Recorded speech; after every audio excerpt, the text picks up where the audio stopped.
ये आकाशवाणी रायपुर है। प्रादेशिक समाचार बुलेटिन के साथ मैं गोपा सान्याल।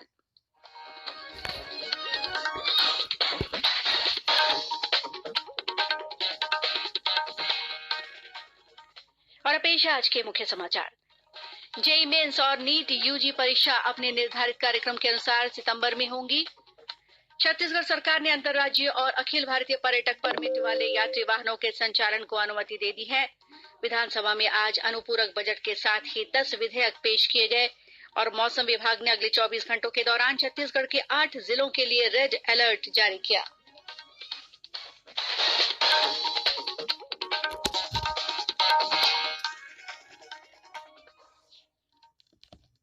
अब समाचार विस्तार से। संयुक्त इंजीनियरिंग भर्ती परीक्षा जेईई मेंस तथा चिकित्सा विज्ञान राष्ट्रीय पात्रता और प्रवेश परीक्षा नीट यूजी अपने निर्धारित कार्यक्रम के अनुसार सितंबर में आयोजित की जाएंगी। जेईई मेंस की प्रवेश परीक्षा 1 से 6 सितंबर तक और नीट यूजी परीक्षा 13 सितंबर को आयोजित होंगी। राष्ट्रीय परीक्षा एजेंसी एनटीए ने जेईई मेंस तथा राष्ट्रीय पात्रता और नीट यूजी के लिए परीक्षा केंद्रों की संख्या में वृद्धि कर दी है। एजेंसी ने कहा है कि कोरोना महामारी के कारण सामाजिक दूरी बनाए रखने की आवश्यकता को ध्यान में रखते हुए परीक्षा केंद्रों की संख्या बढ़ाई गई है। इस बीच केंद्र सरकार ने पूरे देश के राजमार्गों पर टोल प्लाजा पर किसी भी छूट के लिए फास्टैग अनिवार्य कर दिया है। डिजिटल भुगतान को बढ़ावा देने और राष्ट्रीय राजमार्गों पर निर्बाध यात्रा सुनिश्चित करने के लिए ये फैसला किया गया है। बिलासपुर से भोपाल के बीच वाणिज्य विमान सेवा शुरू की जाएगी। केंद्रीय नागरिक उड्डयन मंत्रालय के इस फैसले का मुख्यमंत्री भूपेश बघेल ने स्वागत किया है। मुख्यमंत्री ने विभागीय राज्य मंत्री हरदीप सिंह पुरी को ट्वीट कर बिलासपुर से भोपाल के बीच इस सेवा के शुरू होने पर खुशी जाहिर की है। श्री बघेल ने उम्मीद जताई है कि यह सेवा शुरू होने से छत्तीसगढ़ को हवाई सेवा का सही फायदा मिलेगा। साथ ही मुख्यमंत्री ने केंद्रीय राज्य मंत्री से विमान सेवा के जरिए बिलासपुर को दिल्ली और मुंबई जैसे महानगरों से जोड़ने का भी आग्रह किया है। छत्तीसगढ़ सरकार ने अंतर्राज्यीय और अखिल भारतीय पर्यटक परमिट वाले यात्री वाहनों के संचालन को अनुमति दे दी है। परिवहन विभाग ने आज इस संबंध में आदेश जारी कर दिया है। यात्री बसों के परिचालन के लिए परिवहन आयुक्त द्वारा जारी दिशा निर्देशों का पालन करना होगा। बसों के चालक परिचालक के साथ ही सभी यात्रियों को अनिवार्य रूप से फेस मास्क लगाना होगा। साथ ही बस संचालकों को नियमित अंतराल में वाहनों को सैनिटाइज भी करवाना होगा। मुख्यमंत्री भूपेश बघेल ने आज सदन में चालू वित्तीय वर्ष के लिए पहले अनुपूरक बजट पेश किया। यह अनुपूरक बजट करीब 3,807 करोड़ रुपए का है। इस अनुपूरक बजट पर कल सदन में चर्चा होगी। इसके अलावा आज विधानसभा में संबंधित विभाग के मंत्रियों द्वारा 10 विभिन्न संशोधन विधेयक भी पेश किए गए। इनमें शामिल है छत्तीसगढ़ भाड़ा नियंत्रण संशोधन विधेयक, छत्तीसगढ़ नगर पालिका संशोधन विधेयक, छत्तीसगढ़ विधानसभा सदस्य वेतन भत्ता तथा पेंशन संशोधन विधेयक, छत्तीसगढ़ सहकारी सोसाइटी संशोधन विधेयक, छत्तीसगढ़ अशासकीय विद्यालय फीस विनियमन विधेयक, छत्तीसगढ़ राज्य पिछड़ा वर्ग आयोग संशोधन विधेयक, छत्तीसगढ़ राज्य अल्पसंख्यक आयोग संशोधन विधेयक, छत्तीसगढ़ राज्य अनुसूचित जाति आयोग संशोधन विधेयक, छत्तीसगढ़ राज्य अनुसूचित जनजाति आयोग संशोधन विधेयक और छत्तीसगढ़ माल तथा सेवा कर संशोधन विधेयक। इससे पहले आज सदन की कार्यवाही शुरू होने पर विधानसभा अध्यक्ष डॉक्टर चरणदास महंत ने कहा कि सभी विधायकों के लिए विधानसभा परिसर में ही कोरोना जांच की व्यवस्था की गई है। उन्होंने सदस्यों से आग्रह किया है कि वे अपनी सुविधा के अनुसार कोरोना टेस्ट करवा लें। विधानसभा में आज मानसून सत्र के दूसरे दिन विपक्षी सदस्यों ने ध्यानाकर्षण सूचना के जरिए अनेक महत्वपूर्ण मुद्दे उठाए। नेता प्रतिपक्ष धर्मलाल कौशिक ने अपने ध्यानाकर्षण सूचना में धान और मक्का के हाइब्रिड बीजों की खरीदी का मुद्दा उठाते हुए कहा कि संबंधित फर्मों द्वारा शासन द्वारा निर्धारित समय सीमा में बीजों की आपूर्ति नहीं की गई, लेकिन इसके बावजूद बीज निगम ने इन फर्मों के विरुद्ध कोई कार्रवाई नहीं की। श्री कौशिक ने बीज खरीदी में अनियमितता का आरोप लगाया। जवाब में कृषि मंत्री रविन्द्र चौबे ने कहा कि बीज खरीदी में कोई अनियमितता नहीं हुई है। उन्होंने कहा कि अनुबंधित फर्मों ने हाइब्रिड बीजों की आपूर्ति निर्धारित समय अवधि के भीतर की है। एक अन्य ध्यानाकर्षण सूचना के जरिए भाजपा सदस्य बृजमोहन अग्रवाल, अजय चंद्राकर और नारायण चंदेल ने प्रदेश में हाथियों की मौत का मामला उठाया। सदस्यों ने कहा कि बीते करीब 3 महीनों के दौरान 10 हाथियों की मौत हो चुकी है। उन्होंने इन मौतों के लिए वन विभाग की लापरवाही को जिम्मेदार ठहराते हुए आरोप लगाया कि हाथियों की ये मौत प्राकृतिक नहीं बल्कि योजनाबद्ध ढंग से हुई है। अपने जवाब में वन मंत्री मोहम्मद अकबर ने विपक्ष के आरोपों का खंडन करते हुए कहा कि इन 10 हाथियों की मृत्यु विभिन्न कारणों से हुई है। उन्होंने कहा कि पोस्टमार्टम के बाद जिन प्रकरणों में हाथियों की मृत्यु का कारण जहरखुरानी या विद्युत करंट लगना पाया गया है, ऐसे मामलों में वन विभाग द्वारा वन्य जीव अधिनियम के तहत कार्रवाई की गई है। प्रोफेसर डॉक्टर लक्ष्मी शंकर निगम को दुर्ग के जुनवानी स्थित श्री शंकराचार्य प्रोफेशनल यूनिवर्सिटी का प्रथम कुलपति नियुक्त किया गया है। राज्यपाल और कुलाधिपति अनुसुईया उइके ने संबंध में आदेश जारी कर दिया है। डॉक्टर निगम रायपुर स्थित पंडित रविशंकर शुक्ल विश्वविद्यालय में प्राचीन भारतीय इतिहास, संस्कृति और पुरातत्व विभाग के पूर्व अध्यक्ष हैं। प्रदेश में इस वर्ष समर्थन मूल्य पर धान की बिक्री के लिए पहले से पंजीकृत किसानों को दोबारा पंजीयन कराने की जरूरत नहीं होगी। इसके लिए केवल नए किसानों को ही पंजीयन कराना होगा। राजनांदगांव जिला प्रशासन द्वारा सहकारी बैंकों की सभी शाखाओं में पहले से पंजीकृत किसानों की सूची तैयार करने का काम चल रहा है। जिले में 1,72,000 किसान पहले से ही पंजीकृत हैं। आगामी 31 अक्टूबर तक धान खरीदी के लिए नए किसान अपना पंजीयन करा सकेंगे। प्रादेशिक समाचार आप आकाशवाणी रायपुर से सुन रहे हैं। छत्तीसगढ़ की खबरों से है आपका वास्ता और खबरों की विश्वसनीयता से है हमारा वास्ता। आकाशवाणी समाचार रायपुर की प्रादेशिक समाचार बुलेटिन के साथ ही हमारे समसामयिक कार्यक्रम आप रेडियो के अलावा अपने मोबाइल पर भी सुन सकते हैं। आकाशवाणी समाचार फेसबुक, ट्विटर और यूट्यूब पर भी उपलब्ध है। हमारा Facebook page Chhattisgarh news on AIR, Twitter handle CGAIR news और हमारा यूट्यूब चैनल है छत्तीसगढ़ AIR न्यूज। तो अब रेडियो के साथ ही आपके मोबाइल के जरिए भी हम पहुंच रहे हैं आप तक। छत्तीसगढ़ की हर खबर के लिए सुनते रहिए आकाशवाणी समाचार। और अब आगे बढ़ते हैं बाकी के समाचारों की ओर। प्रदेश में कोरोना संक्रमित मरीजों के आंकड़ों में लगातार बढ़ोतरी हो रही है। आज छत्तीसगढ़ उच्च न्यायालय के एक न्यायाधीश के अलावा बिलासपुर कलेक्टर और कांग्रेस के एक नेता भी कोरोना पॉजिटिव पाए गए हैं। कोरोना संक्रमण के प्रारंभिक लक्षण पाए जाने के बाद न्यायाधीश और जिला कलेक्टर ने अपनी कोरोना जांच कराई थी। वहीं बिलासपुर में ही सीपत थाना प्रभारी की कोरोना जांच रिपोर्ट पॉजिटिव आने के बाद थाने को सील कर दिया गया है। इस थाने का कामकाज फिलहाल मस्तूरी थाने से किया जा रहा है। कोरोना संक्रमण के चलते बिलासपुर में अब तक 5 थानों को सील किया जा चुका है। इससे पहले कल राज्यपाल के सचिव भी कोरोना पॉजिटिव पाए गए थे। उधर बीजापुर जिला चिकित्सालय में पदस्थ एक चिकित्सक की मौत हो गई है। मृत्यु के बाद उनकी कोरोना जांच रिपोर्ट पॉजिटिव आई है। बताया जाता है कि पिछले दिनों उनकी ड्यूटी कोरोना वार्ड में लगाई गई थी। जिले में कोरोना संक्रमण से अब तक 5 लोगों की मौत हो चुकी है। इधर महासमुंद जिले में एक डिप्टी कलेक्टर सहित 2 अधिकारियों के कोरोना पॉजिटिव पाए जाने के बाद कलेक्ट्रेट कार्यालय में बाहरी व्यक्तियों के प्रवेश पर 31 अगस्त तक रोक लगा दी गई है।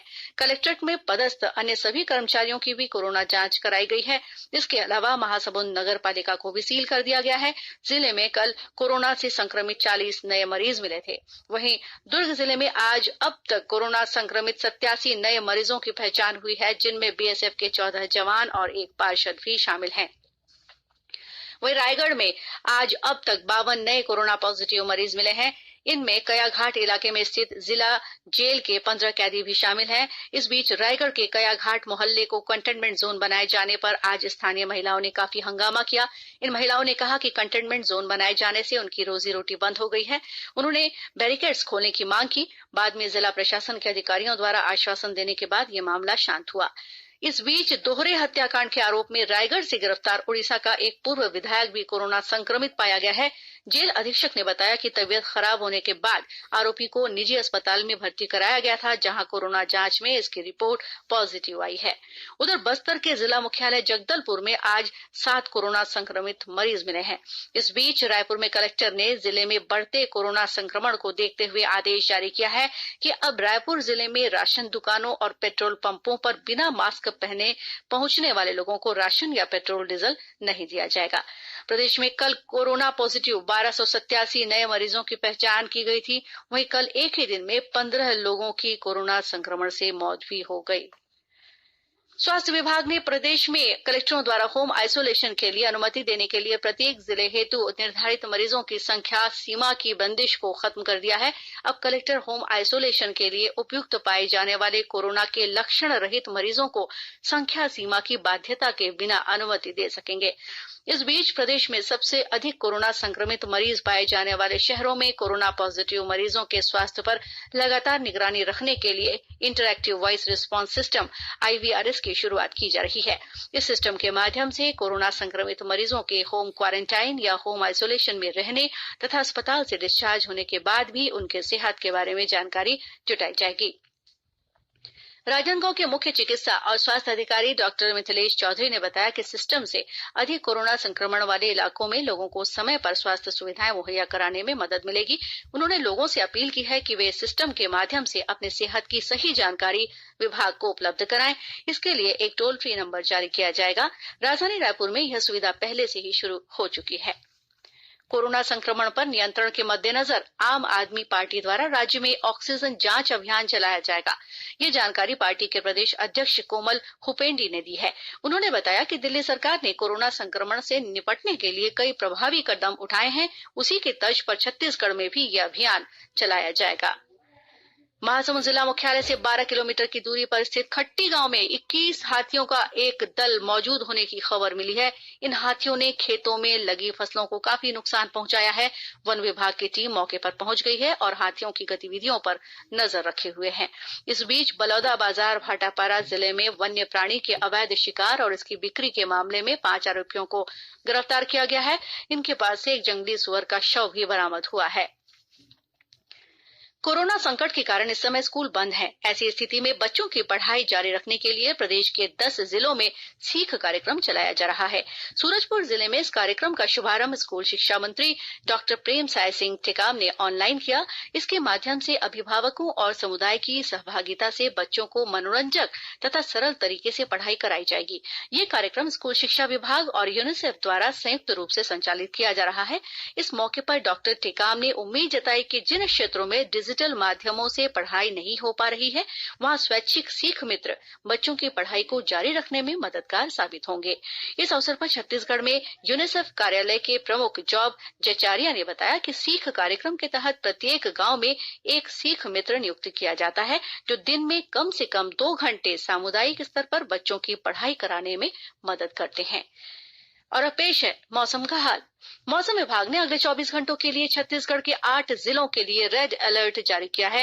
विभाग के अनुसार सरगुजा, जशपुर, बलरामपुर, रायगढ़, कोरबा, बलौदाबाजार, महासमुंद और जांजगीर चांपा जिलों में कुछ स्थानों पर अगले 24 घंटों में भारी से अति भारी वर्षा हो सकती है। मौसम विज्ञानी डॉक्टर HP चंद्रा ने बताया कि उत्तर बंगाल की खाड़ी और उसके आसपास के क्षेत्र में एक सुस्पष्ट निम्न दाब का क्षेत्र बना हुआ है। मानसून द्रोणी का अपने निर्धारित स्थान पर बना हुआ है, जिसके प्रभाव से आने वाले 24 घंटे में प्रदेश के अधिकांश स्थानों पर हल्की से मध्यम वर्षा होने अथवा गरज चमक के साथ छींटे पड़ने की संभावना है। सरगुजा, दुर्ग, रायपुर और बिलासपुर संभाग में कुछ स्थानों पर भारी से अति भारी तथा 1-2 स्थानों पर एक्सट्रीम हेवी रेनफॉल होने के चांसेस है। और अब कुछ खबरें संक्षेप में। सुरक्षा बलों ने बीजापुर जिले के पोजेर पमूल वाया गांव से 2 माओवादियों को गिरफ्तार किया है।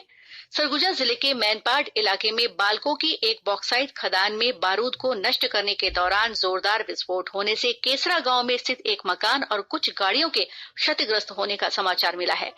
रायपुर मेडिकल कॉलेज में 19 तकनीशियनों की नियुक्ति की गई है। बलौदाबाजार में आज एक कार ने मोटरसाइकिल सवार युवकों को टक्कर मार दी, जिससे एक युवक की मृत्यु हो गई, वहीं दूसरा युवक गंभीर रूप से घायल हो गया। महासमुंद के घोड़ारी हाईवे पर स्थित ढाबे में एक ट्रक अनियंत्रित होकर घुस गया। इस दुर्घटना में ट्रक पूरी तरह से क्षतिग्रस्त हो गया और ट्रक चालक तथा परिचालक सहित 3 लोग गंभीर रूप से घायल हुए हैं। दुर्ग में पुलिस ने कैरेबियन प्रीमियर लीग पर सट्टा खिलाने वाले एक अंतर्राज्यीय गिरोह का पर्दाफाश कर 5 आरोपियों को गिरफ्तार किया है। और सरगुजा जिले के लखनपुर विकासखंड स्थित कुछ गांव में पालतू मवेशियों में लंपी स्किन नामक बीमारी फैलने की खबर मिली है। और अब अंत में मुख्य समाचार एक बार फिर। जेईई मेंस और नीट यूजी परीक्षा अपने निर्धारित कार्यक्रम के अनुसार सितंबर में होंगी। छत्तीसगढ़ सरकार ने अंतर्राज्यीय और अखिल भारतीय पर्यटक परमिट वाले यात्री वाहनों के संचालन को अनुमति दे दी है। विधानसभा में आज अनुपूरक बजट के साथ ही 10 विधेयक पेश किए गए। और मौसम विभाग ने अगले 24 घंटों के दौरान छत्तीसगढ़ के 8 जिलों के लिए रेड अलर्ट जारी किया है। और इसी के साथ प्रादेशिक समाचार बुलेटिन ही समाप्त हुआ। नमस्कार।